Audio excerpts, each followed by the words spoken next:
σε όλους. Ελπίζω να είστε όλοι καλά, ελπίζω όλοι να περνάτε καλά. Χειμώνας επιτέλους και ώρα για περισσότερα βίντεο εσωτερικού χώρου. Σε πάρα πολλές συζητήσεις που κάνουμε μεταξύ μας πέφτει πάντα η ερώτηση σχετικά με τα χιλιόμετρα που έχει μία μηχανή, αν είναι πολλά, αν είναι λίγα, και ξέρετε, αυτό συνδέεται άμεσα και με την αξία της μηχανής, τη μεταπολιτική της αξία, και πολλές φορές ακούω και λένε η δικιά σου έχει τόσα χιλιόμετρα, ουσιαστικά είναι άστρωτη, όχι η δικιά σου έχει τόσα χιλιόμετρα, είναι παλιά. Αλήθεια, ποιο είναι το όριο των χιλιόμετρων το οποίο καθορίζει αν μια μηχανή είναι παλιά, καινούρια, ή αν τελικά υπάρχει και κάποιο όριο? Επειδή πάντα μου αρέσει να κάνω μια προσπάθεια να εξηγώ τα πράγματα με πρακτικό τρόπο, αυτό που θα κάνω είναι το εξής. Θα ανοίξω ένα εξελόφυλλο και θα προσπαθήσω έτσι με απλά μαθηματικά να διερευνήσω και να αποτυπώσω τα χιλιόμετρα τα οποία κάνει ένας μέσος χρήστης στην καθημερινότητά του. Μιλάμε για ένα χρήστη ο οποίος ζει στην Αθήνα, γιατί προφανώς, όπως καταλαβαίνετε, στην επαρχία υπάρχει μια μικρή διαφοροποίηση. Τώρα τι χιλιόμετρα να κάνεις αν ζει σε ένα νησί? Ένας χρήστης ο οποίος ζει στην Αθήνα, ένας χρήστης ο οποίος μετακινείται, χρησιμοποιεί τη μηχανή του και στην καθημερινότητά του, αλλά και στα ταξίδια του. Αυτό να το έχετε πάντα υπόψη σας, γιατί δεν έχουν όλη τη δυνατότητα να έχουν ξεχωριστές μηχανές για βόλτες και ξεχωριστές μηχανές για την καθημερινότητα. Πάμε λοιπόν παρέα να δούμε 3 περιπτώσεις οδηγών και πόσα χιλιόμετρα πάνω κάτω κάνουν το χρόνο, και μετά στο τέλος να σχολιάσουμε μαζί τελικά, μάλλον να αναρωτηθούμε αν τελικά βρήκαμε το όριο χιλιόμετρων που χαρακτηρίζει αν μια μηχανή κάνει πολλά χιλιόμετρα ή λίγα. Άνοιξα ένα εξελόφυλλο και πάμε παρέα να δούμε χιλιόμετρα, κίνηση και να προσπαθήσουμε να υπολογίσουμε τα χιλιόμετρα τα οποία θα μπορούσαμε να κάνουμε μέσα σε μια χρονιά και να δούμε τελικά αν είναι πολλά ή λίγα. Excel, πάμε. Τι θα βάλουμε στην αρχή? Στην αρχή ας βάλουμε τις ημέρες στις οποίες έχουμε κίνηση. Θα βάλω καταρχήν 22 μέρες, άρα στην πρώτη θα βάλω εδώ ημέρες, θα βάλω 22 μέρες, ένας μέσος όρος εργάσιμων ημερών είναι αυτός. Και μετά ας υποθέσουμε ότι κάνουμε πάνω κάτω 30 χιλιόμετρα την ημέρα. 30 χιλιόμετρα την ημέρα είναι μια κίνηση, για παράδειγμα, από την Καλιθέα, από τις Τζιφιές προς το Χαλάνδρι.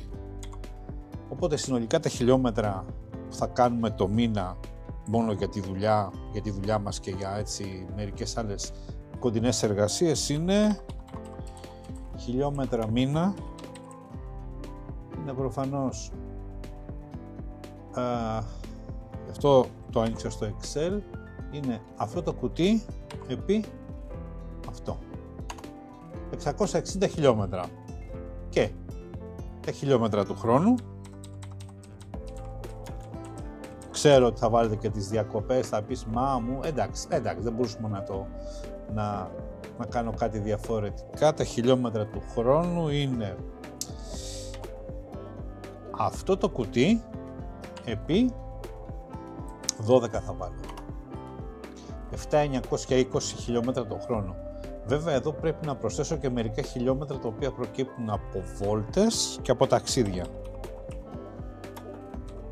και στο ότι ο φίλος ο συγκεκριμένος κάνει περίπου γύρω στα 1500 χιλιόμετρα τον χρόνο, βόλτες και ταξίδια, ούτε πολύ ούτε λίγο. Συνολικά λοιπόν τα χιλιόμετρα τα οποία έχουμε για το συγκεκριμένο φίλο είναι αυτό το κουτάκι συν αυτό το κουτάκι, 9.420 χιλιόμετρα τον χρόνο. Μου ακούγεται πολύ λογικό νούμερο. Θα του δώσω και ένα χρωματάκι έτσι για να μπορέσουμε να τα ξεχωρίσουμε από τα υπόλοιπα. Ας βάλω ένα πορτοκαλί.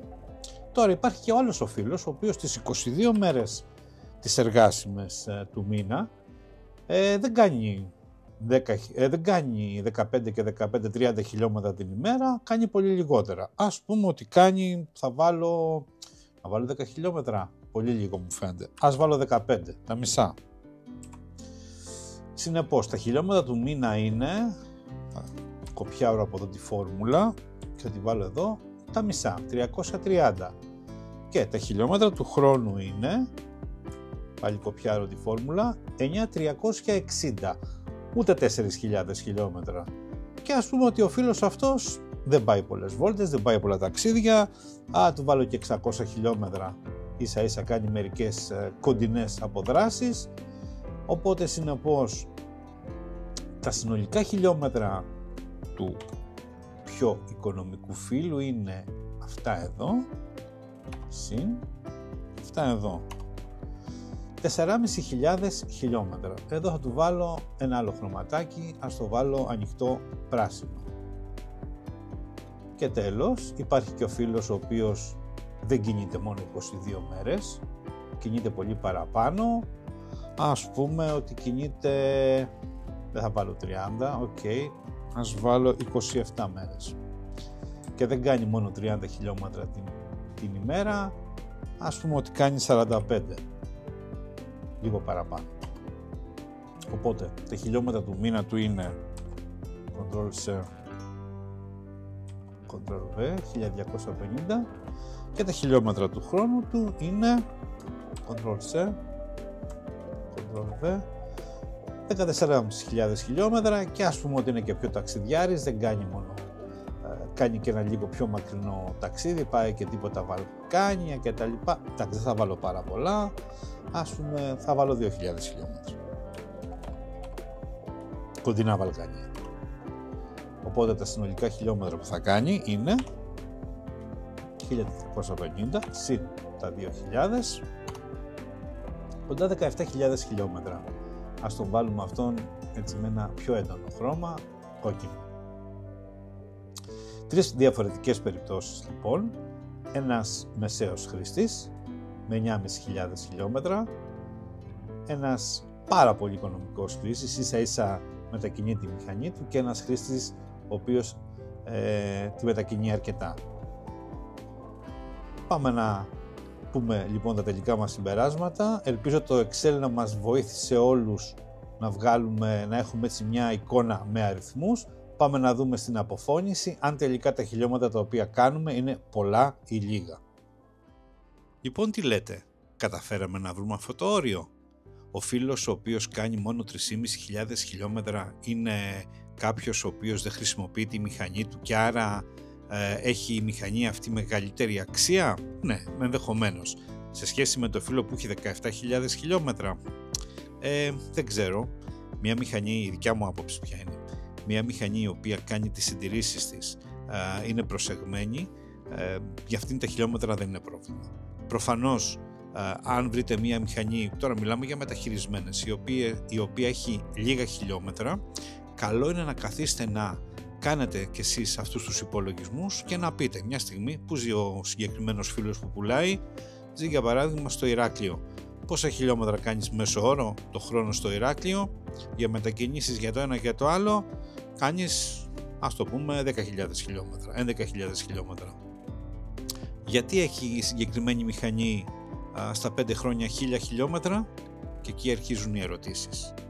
Είναι ομολογουμένως μια σπαζοκεφαλιά τα χιλιόμετρα και η σύνδεσή τους αναγκαστικά με την εμπορική αξία μιας μηχανής. Είναι όμως μια ωραία σπαζοκεφαλιά. Εγώ αυτό που θα σας πρότεινω είναι το εξής: πέρα από τα χιλιόμετρα, πάντα να κοιτάζετε την κατάσταση της μηχανής. Γιατί μπορείτε να βρείτε μηχανές οι οποίες έχουν λίγα χιλιόμετρα και να κάθονται και ενδεχομένως κάποια αναλώσιμά τους να θέλουν αντικατάσταση, ένα κόστος το οποίο θα επιβαρυνθείτε εσείς, και μπορείτε να βρείτε και μηχανές οι οποίες έχουν, φαίνεται ότι έχουν αρκετά χιλιόμετρα, αλλά είναι τέτοια η φύση της μηχανής που αν έχουν κάνει τις συντηρήσεις τους δεν καταλαβαίνουν τα χάπια τους. Δηλαδή οι μεγάλες οι τουριστικές μηχανές που τις βρίσκουμε με 50, 60, 70, 80.000 χιλιόμετρα, ουσιαστικά για αυτές δεν είναι τίποτα. Με αυτά τα κάπως έτσι μαθηματικό επεισόδιο σας αποχαιρετώ. Αν υπάρχουν τίποτα απορίες και απόψεις, με πάρα πολύ χαρά και να απαντήσω φυσικά και να διαβάσουμε τις απόψεις σας. Μέχρι το επόμενο επεισόδιο να προσέχετε, να είστε όλοι καλά, να κάνετε τις εγγραφές σας και για χαρά σε όλους.